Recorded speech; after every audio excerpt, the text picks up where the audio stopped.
Well, it's Groundhog Day again. I feel that a lot of this game was the exact same and the exact same issues as game one. Now, I'm not going to get too hot and heavy. I'm not going to freak out too much because there were things in Pittsburgh's game today that were a lot better than game one.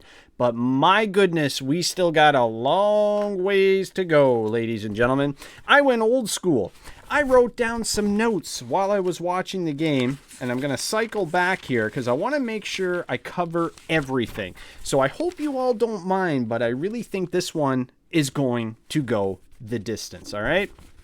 So if we cycle back to the beginning of the game, I really felt that Pittsburgh had a bit of jump in their step in order to begin this game. And I thought, okay, that's exactly what they needed because the first game, man, things just did not go well for Pittsburgh at all. There were not many takeaways from game one. So I said, game two, they need to come out and they need to set the tone early to say, yeah, game one was nowhere near our best game or our best foot forward. So let's start on a good note. And I thought they did. The first couple of shifts, I thought Pittsburgh looked great. Now, the big note here is CC was out, Chad Ruhwedel was in, and instantly I thought, yeah, okay, there you go, Jim Rutherford. You go out, you bring in CC. I don't know why. Nobody knows why.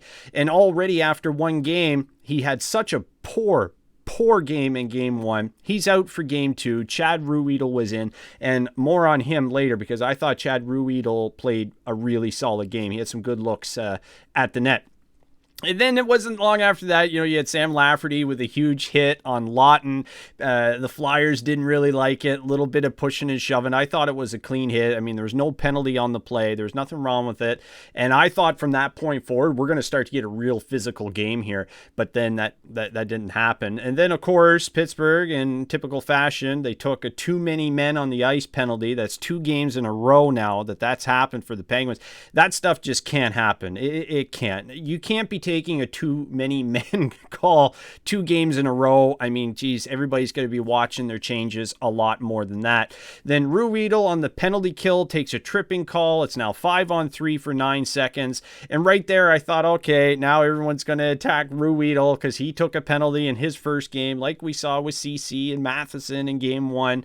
But to me, Ruhwedel really kind of outperform that specific moment. I thought he looked good. And then, of course, Konechny scores on the power play. And once again, it's kind of the Penguins' penalty kill woes to start this game. I thought, as the game went along, the penalty kill improved. But at the beginning of the game, the penalty kill, again, was a bit chaotic. In their own zone at times, it's just chaos. It kind of reminds me of how the Penguins looked before they parted ways with former coach Dan Bylsma.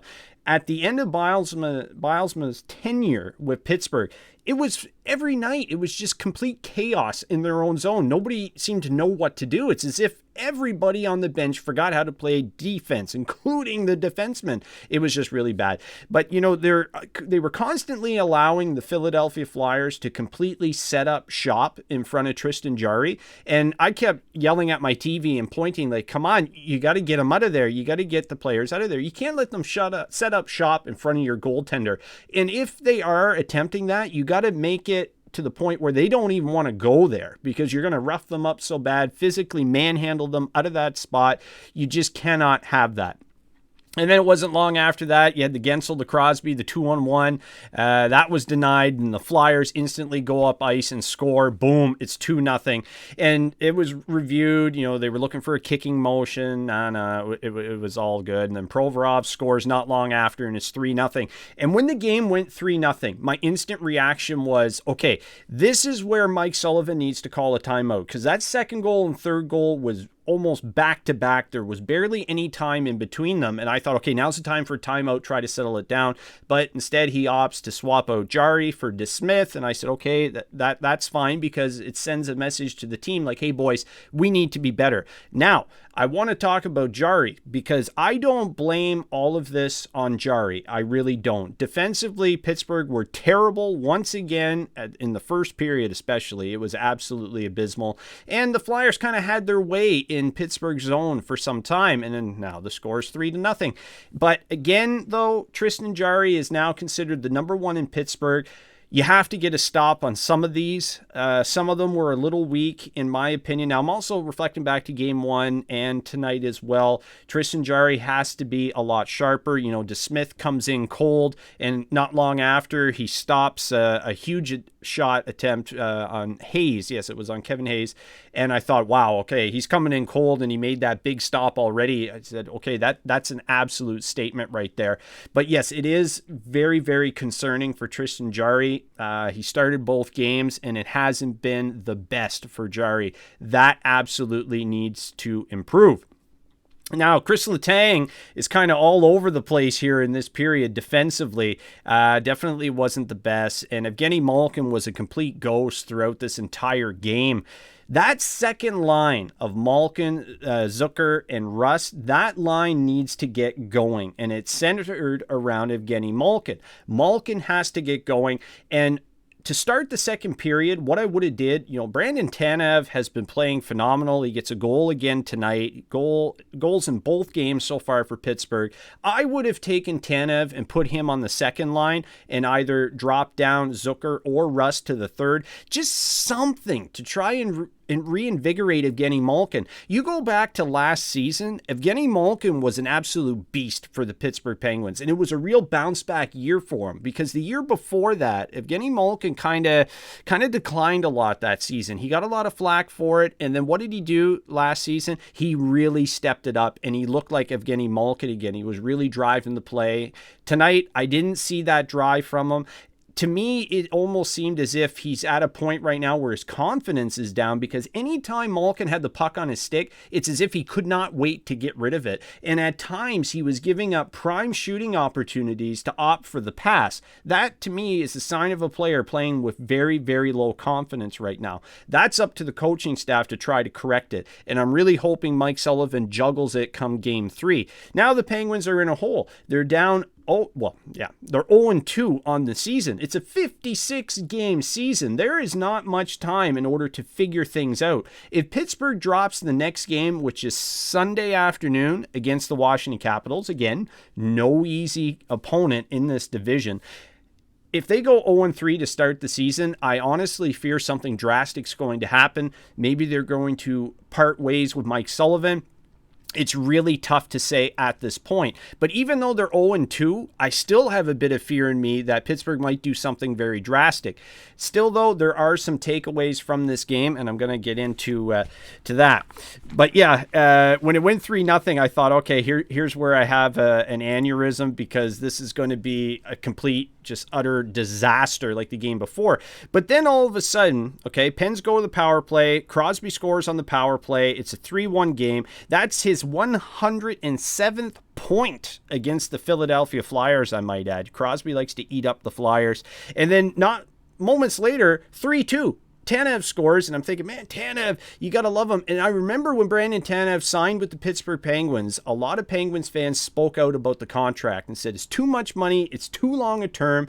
But then you see Tanev out there willingly blocking shots with his ankles, scoring big goals like that, being physical. He's kind of the second coming of Patrick Hornquist. And when you have a Tanev in your lineup, Hornquist can become expendable. And it's probably an big reason why Hornquist was dealt out. Plus, Tanev is younger as well. We have to keep that in mind. Yeah, Tanev is worth every dollar. He was a big factor in Game 1 for anything Pittsburgh had going. And the same thing again tonight. Tanev played a big role. That third line for Pittsburgh's looking really good. That second line, though, is a complete, utter disaster. No-show right now. I mean, Zucker had a couple decent looks at the net, but man, Malkin has to get going. If they don't have the two-headed monster, as Bob Erie refers to them as, Pittsburgh's going to be dead in the water. They need to get Malkin going.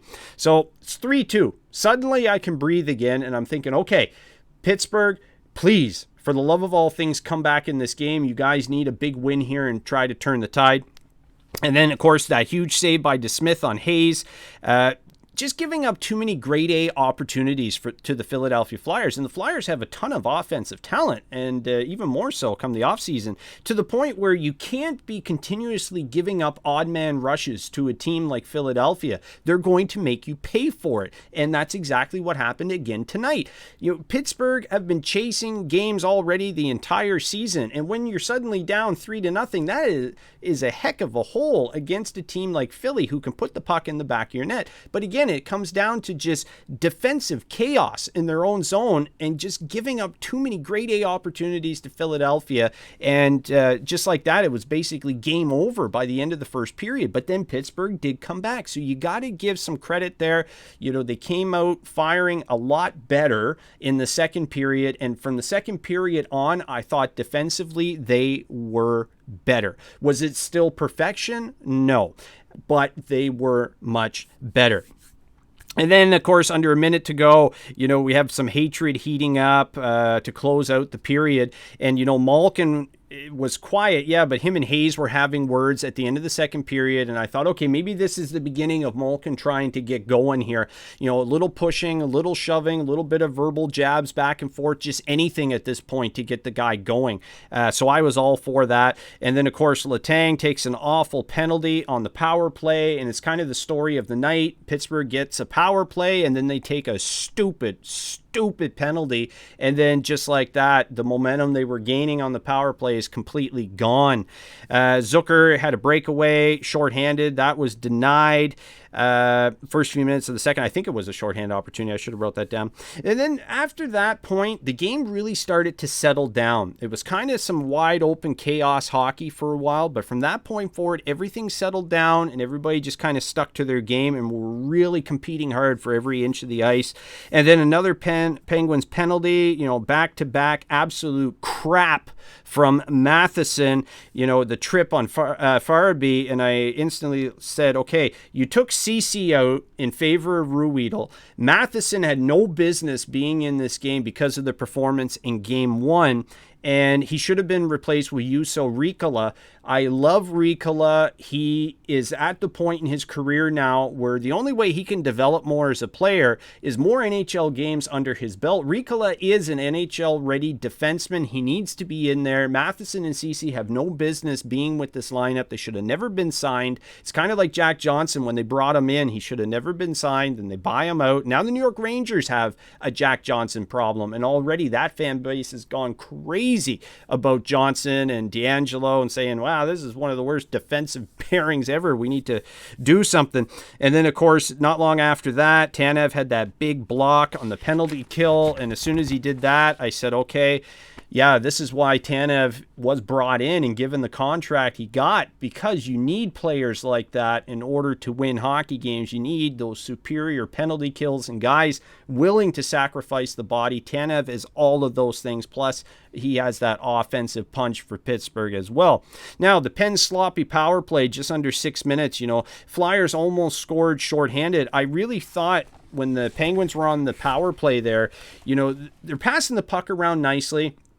They got great zone time. However, they're reluctant to shoot at times, passing too much, and then when they do opt for the shot, it's not really there. The lane's blocked. You're not getting a clear shot in. I just really wish at this point that Tanev would be on the number one power play unit. Send a message to Malkin. Who cares if you have a John Tortorella moment where you call out a player? Malkin should have been benched for the power play. Tanev should have took his spot, and you should have parked Tanev in front of the net like they used to do with Patrick Hornquist. But Sullivan at times is kind of stuck in his ways, and he doesn't like to do change. But at this point, change is good for Pittsburgh, in my opinion. Tanev should have been on the first power play unit. I would have parked him right in front of Carter Hart, who had a phenomenal night, by the way. Huge kudos to him, because Tanev was going all night long, and he's the type of guy that can get a deflection in front, get a rebound.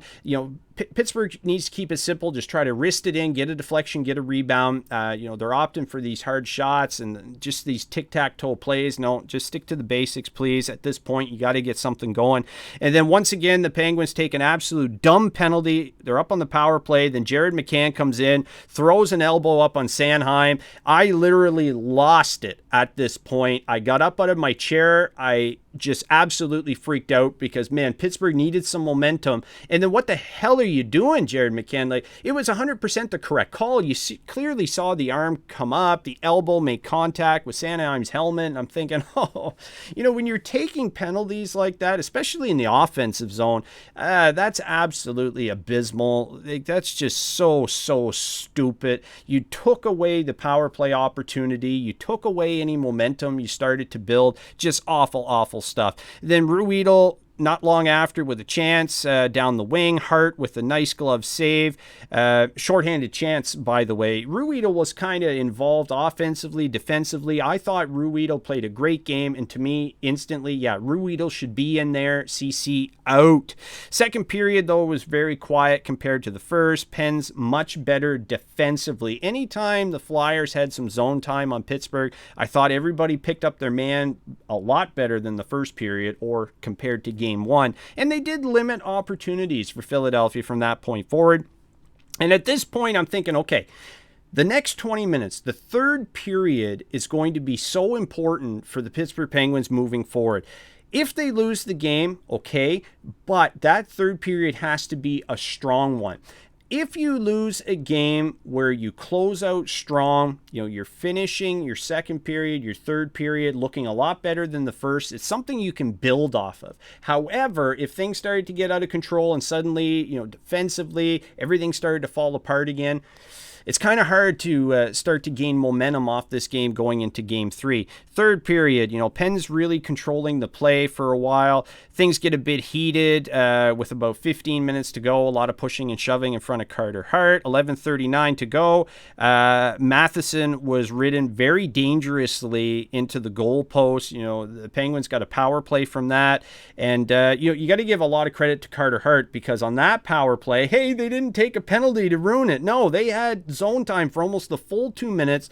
Carter Hart made some great saves, but again, just not enough shots and just overthinking it a little too much. There was times where the shooting lane was open, they opted not to shoot, and then when the lane wasn't there, then they would shoot, and they couldn't get it through, couldn't get a rebound opportunity or a deflection, and then shortly after that, the Penguins take a penalty. But at that time, the penalty kill did look better than the Flyers score. Konechny with the hat trick. It's a 4-2 game. Konechny was able to get in behind the D. So again, a little bit of bad defensive coverage kind of creeped into the third period on that one. And that was his second goal with his feet.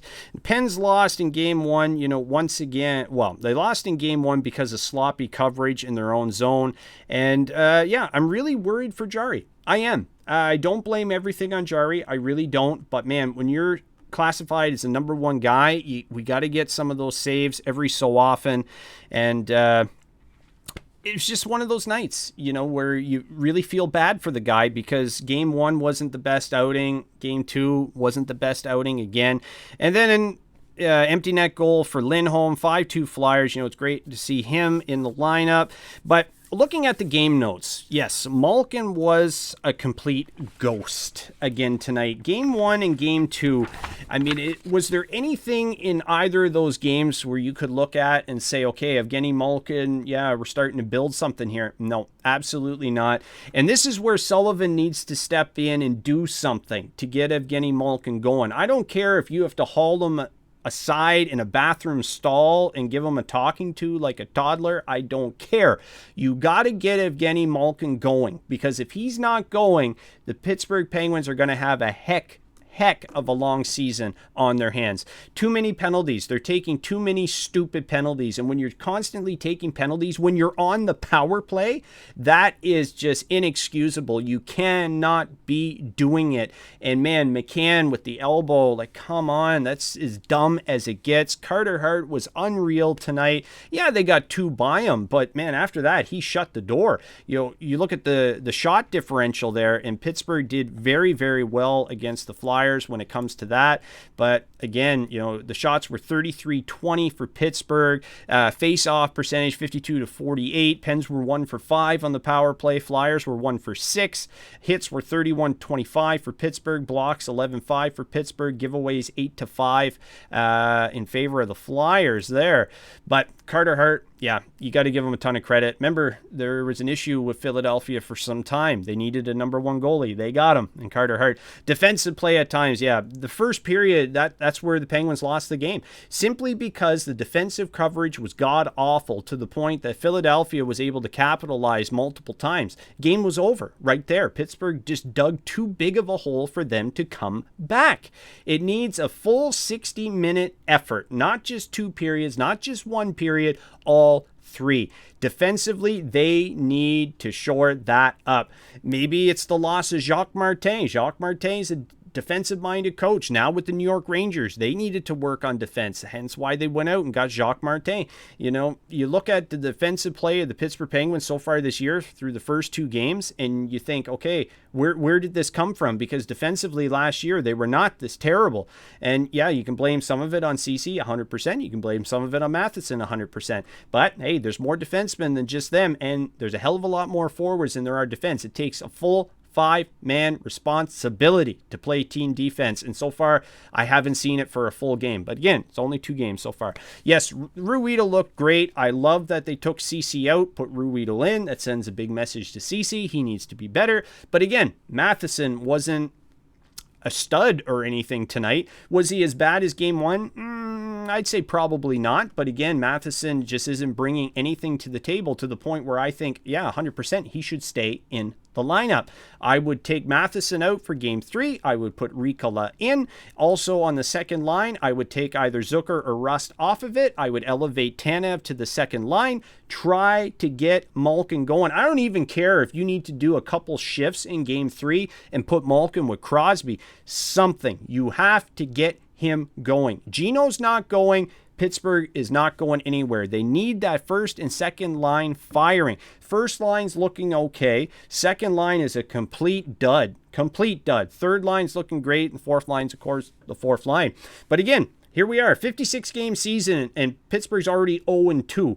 And next opponent at 1 o'clock Atlantic Standard Time, noon Eastern Standard Time, they're playing the Washington Capitals. It doesn't get any easier. To me, this is the toughest division of the new division alignments.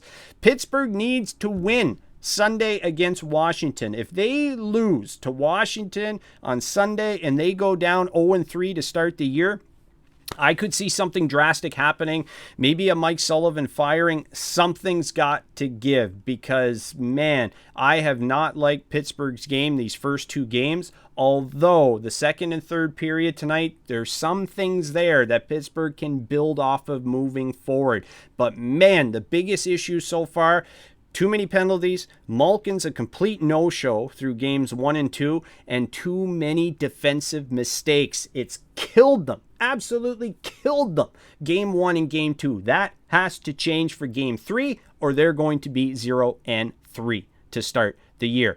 Woo! So there we go. We're well over 20 minutes. I hope you guys enjoyed it, but man, I had to get that off my chest. I'm loving going back through the Penguins games. And to be honest, I wish I could do this for every single game in the NHL, but sadly, I just don't have the time to do it, or else I would. So as always, you can give me a follow on Twitter at JustinTheMan87. Make sure to check out the Hands Down Hockey Facebook group because, yeah, Hands Down Hockey is my primary channel, so make sure you check that out as well. I discuss all 31 teams each and every day, usually 2 uploads a day on that channel, so make sure to subscribe to it. And if you're not a subscriber here already, make sure to do so, because upon the conclusion of every Pittsburgh Penguins game, my review will be going up roughly 45 minutes after the game. So as always, make sure to subscribe. Join the team, because as Hands Down Hockey, this is also hands down the place to be if you're a Penguins fan like me. Cheers all. Let's hope for better in game 3, huh?